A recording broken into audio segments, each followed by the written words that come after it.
Hello, everyone, and welcome to the fifth episode of Don't Forget the Popcorn.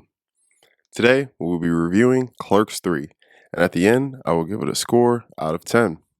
I will keep this review spoiler free. We will discuss the themes, and I will discuss my thoughts on the film as a whole. Clerks 3, released in 2022, directed by Kevin Smith.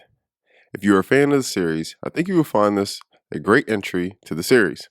The film shows Kevin Smith's growth as a filmmaker and reflects on some of the recent events that have taken place in his personal life.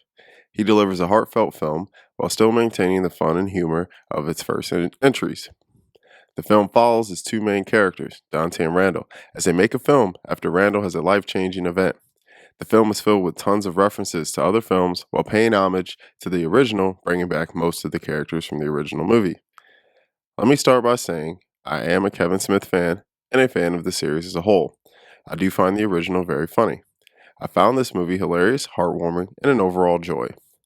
This film dives into some deep themes, like facing one's own mortality and realizing life can be over in a second. The film is a must-watch for those having difficulties coping with getting older and maybe feeling like their life didn't amount to anything that they wanted it to. It tackles the difficult subject of dealing with loss and how to move on. It deals in self-reflection on the way you treat the others around you and value of friendship. I say all this sappy stuff, but this movie is funny as fuck. I was laughing throughout, even through some of the more emotional scenes. The characters are all at the top of their game, delivering the typical witty insults and snide comebacks as they humiliate each other every chance they get. Kevin Smith hasn't forgotten his roots and writes one of his best screenplays in years.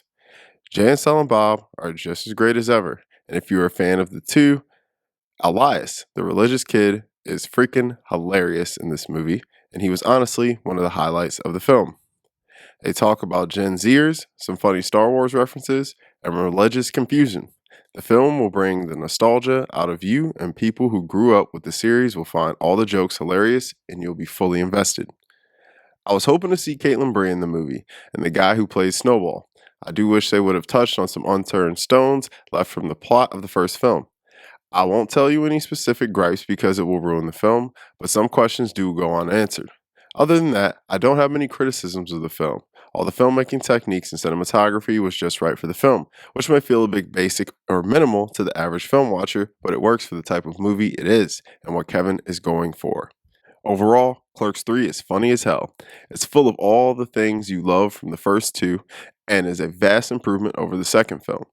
Kevin Smith expands on the story in an emotionally hilarious film that ultimately reflects the reality of his own life and delivers it to us in a heartfelt and very convincing way. Every actor in this series has improved greatly and brought their A game for this film. If you are a film lover and a fan of Clerks the series, you will absolutely love this movie.